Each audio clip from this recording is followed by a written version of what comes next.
Welcome to Rock Your Reinvention, where I help high-achieving career women like you get unstuck, make your corporate exit strategy, and successfully transition to your next chapter. Hi, I'm your host, Karen Freeland, a certified life coach and corporate exit strategist. Whether you want to start a business, become a speaker, or something else, I'm here to give you the tools and strategies to shift your mindset, build your confidence, and take bold actions so you can rock your reinvention. Ready? Let's go. Well, welcome back to Rock Your Reinvention. We have another hot episode for you today. We are talking about the 7 signs it's time for a new job. Have you ever wondered if it was time to leave your job for something else? But then maybe you talked yourself out of it.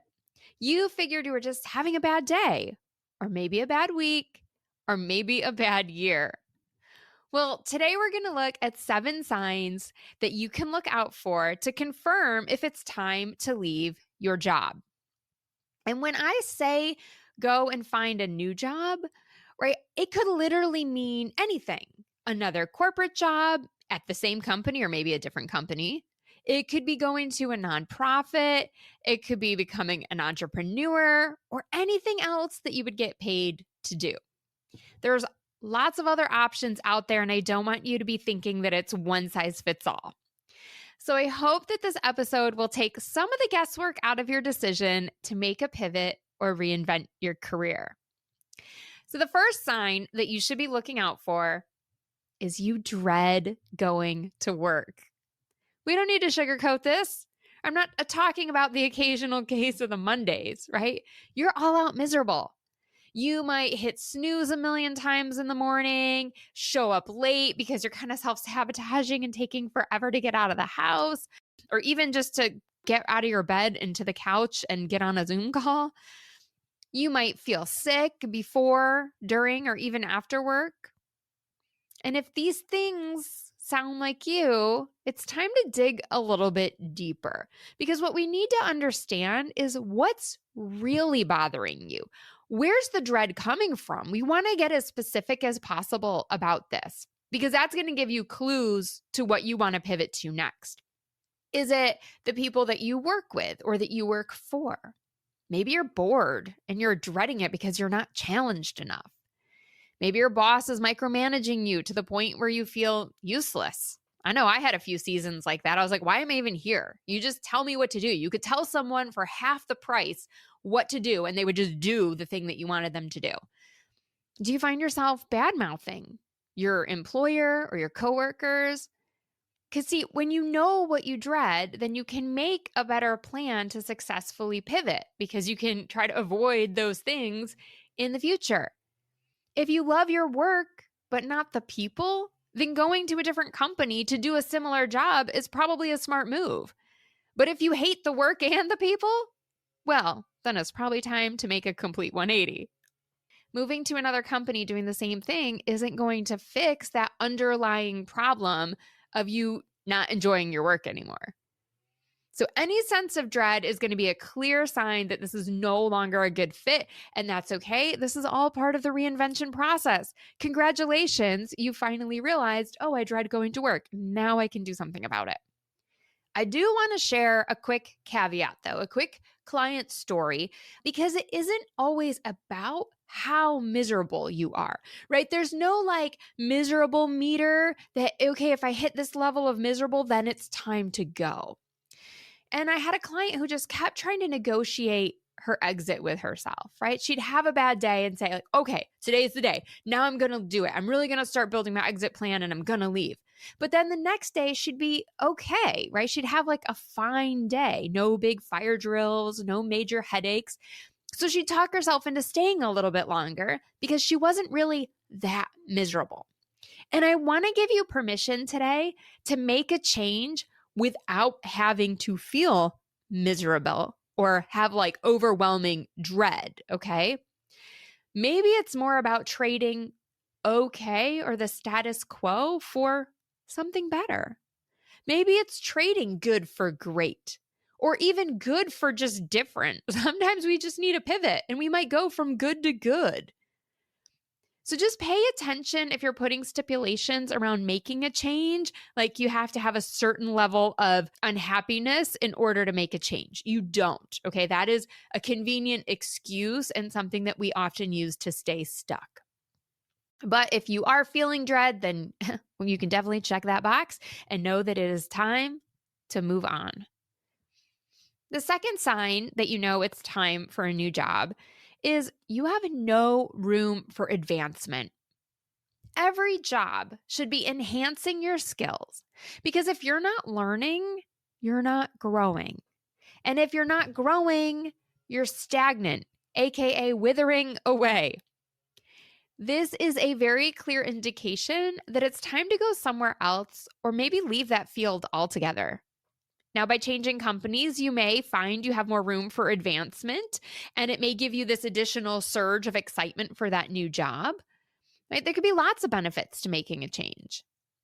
And one of the challenges that I see in the corporate world is like once someone has a certain perception of you, it is very difficult to change. Not impossible, but it is difficult. And so sometimes we are just perceived a certain way inside of our current organization. And when we make a leap out, then we have this ability to change other people's perceptions and to actually be seen differently, thereby making opportunities for advancement more present, more tangible. But I do want you to be aware that sometimes we make a pivot, maybe because we don't have room for advancement, and we go to another company and it's all great for like the first 6 months. And then the honeymoon phase wears off. And that's happened to me. That's happened to several of my clients. But what I will tell you is the good news here is that now you know with 100% certainty that corporate is no longer for you.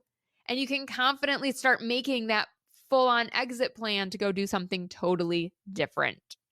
And just so you know, that is one of the main things that I help my clients with. So if you're interested or you're in that season where you're like, no, I really know that I want to make my corporate exit plan, you can book an empowered exit call with me. It's a 45-minute call. We'll talk about what's holding you back, what your ultimate vision is, and we'll make a game plan for going forward together.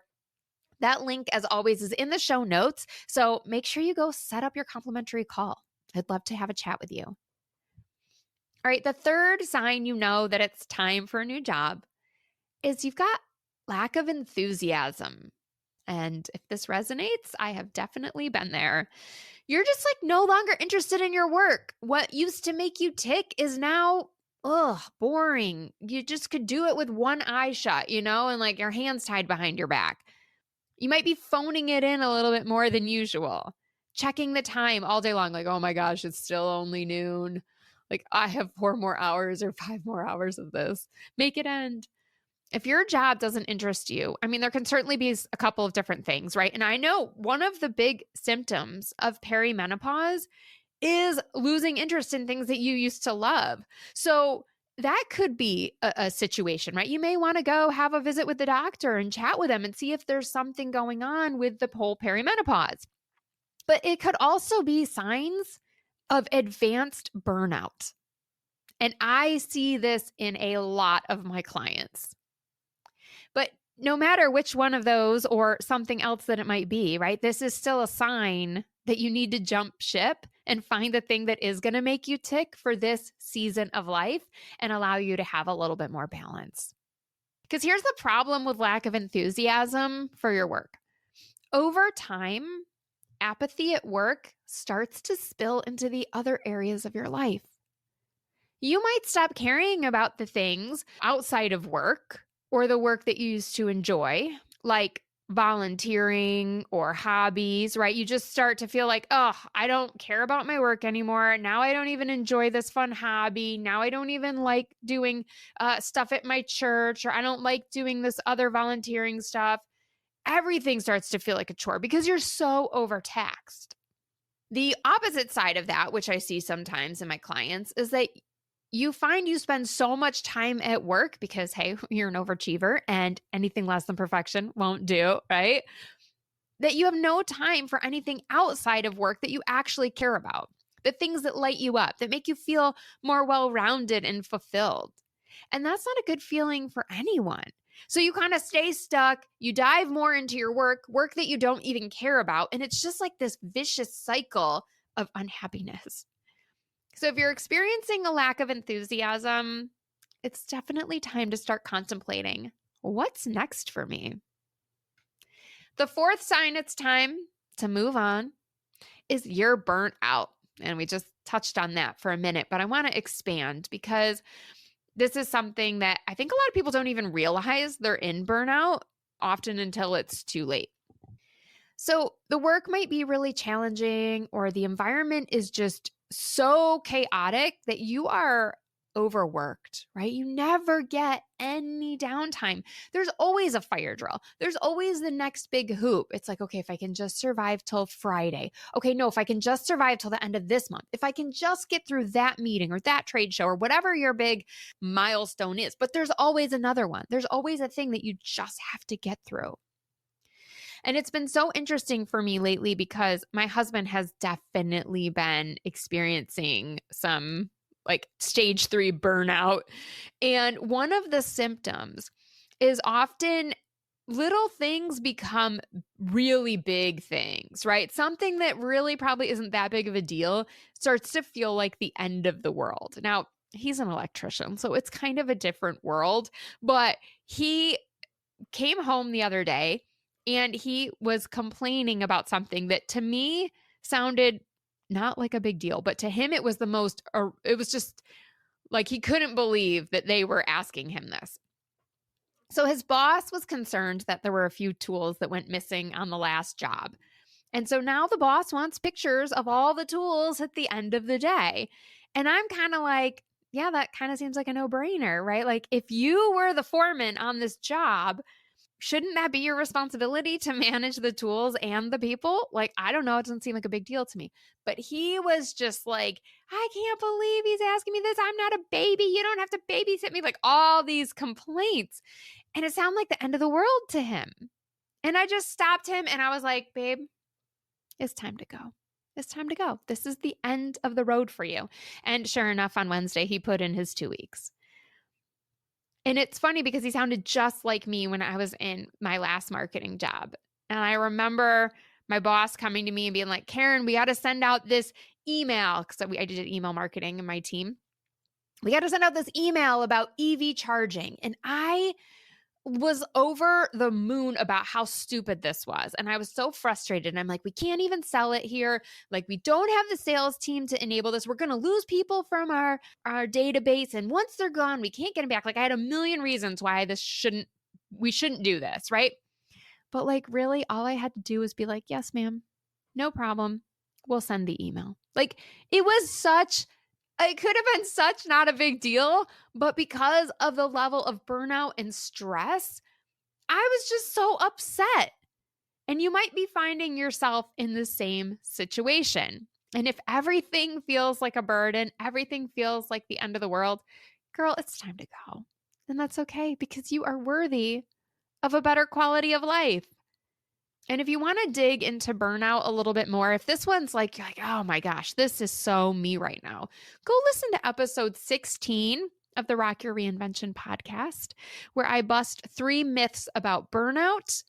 And I think that will give you some more insight as well.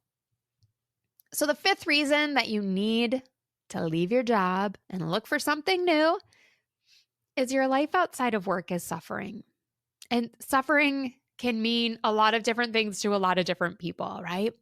It might be neglecting your health. Maybe you're not getting enough exercise. Maybe you're feeling sick or exhausted all the time.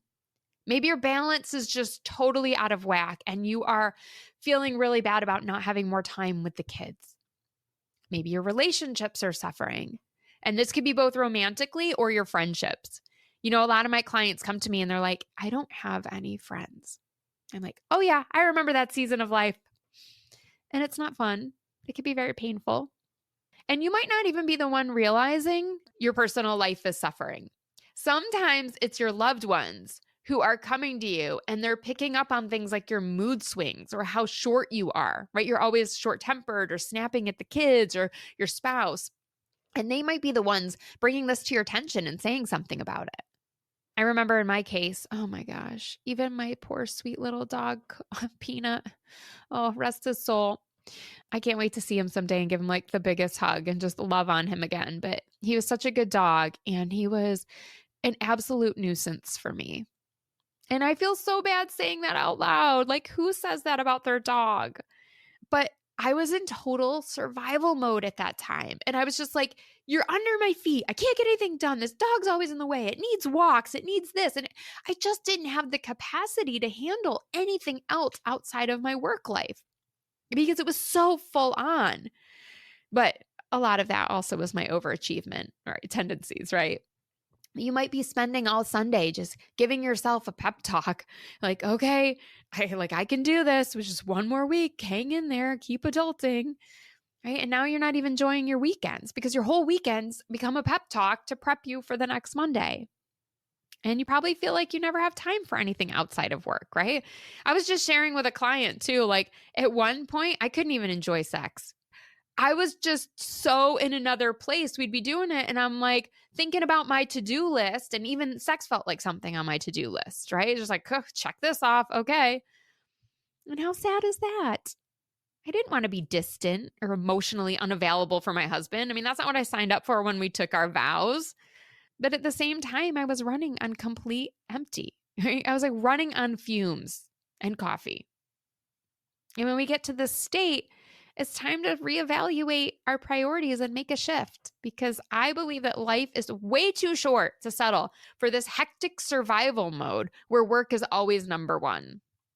So if you are feeling like your life outside of work is suffering, I promise you, there is somewhere else that you can work and make good money if that's a priority for you and find balance and actually have a personal life. It is possible. It does exist. And I see my clients do it all the time. I got two more for you. The sixth sign that you are ready to make a pivot and find a new job is that your ethics and the company's mission no longer align with your values. And I think we underestimate the importance of this one. And ethics and mission was so big for me when I was changing jobs and leaving corporate. I remember when I was in telecom, I had very different ideas about how plugged in we should all be and how many devices people needed and at what ages people needed those devices. And, my company wanted every kid plugged into an iPad and a watch and a phone as early as possible.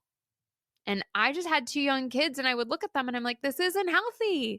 I don't want to get behind this anymore. What am I exposing them to? I'm the parent that makes them put a pillow on their waist when they're using a tablet or any device because I don't want it to, as I say to them, fry their balls. But, the radiation is not good for their sperm. And I don't want them to not be able to have children someday because they sat with an iPad on their lap when they were kids. So, do you, I'm no judgment here, but like for me, there just all of a sudden was like this big misalignment, right? Between what I could get behind and the company that I wanted to work for. And then I went into energy and everything was great. And I'm like, yeah, I'm working on renewables. I'm saving the earth. This is great. And then all of a sudden they come to me and they're like, oh, we want to get into the cannabis market. And I'm like, wait, what? Huh? The cannabis market? Because, it takes a lot of energy to produce cannabis. So they wanted to get in with like solar and all these different things.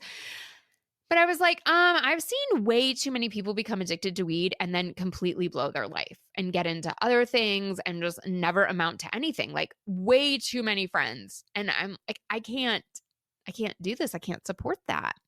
And so once again, I found myself like, I need to make a pivot. There is a massive misalignment here.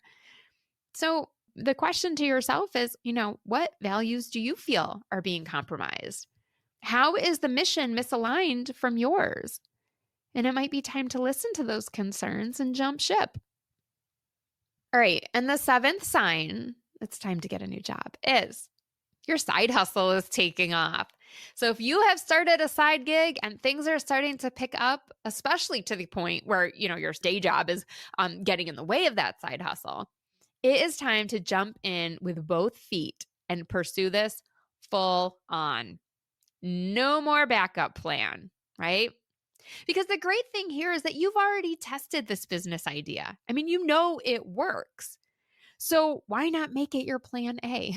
right? Why not go all in on that and be your own boss? And hopefully you've built up a bit of a cash cushion so you can make that transition more seamlessly. I mean, I know when I left my job, I was consulting on the side for almost 2 years while I was building up my coaching business, and both of those jobs were part-time. So I kind of had like two side hustles in a way. And consulting paid me so much that I was able to save up a pretty significant amount of money in a short time so that I could stop consulting and then go all in on my coaching business. Now, you may not have that big of a cushion, but if you could get even like a 6 months salary, right? 6 months window, then I say go all in. And if you're consistently thinking about that side hustle, if you find yourself so much more lit up and happier when you're doing that work, I mean, it's just a clear sign that you're ready for entrepreneurship. So trust yourself. Whatever you do next, though, do not stay put. You don't need any more signs. I see this temptation all the time. Well, just give me one more sign, God, or whoever your creator is, right? Like one more sign, and then I'll believe you. And then you get the sign and you're like, no, was that really a sign? I don't think that was a sign. Give me another one. We just keep negotiating our exit. You don't need to have all of these signs either, right? So if you were like, well, I only had 2 or 3 of those signs, who cares? That's enough, right? You don't even need any signs. You could just feel in your gut, no, I think it's time for a pivot. And that's enough. Some of these signs might be really strong and some of them might be like, it's not really a big deal. Again, it's okay, right? It's enough.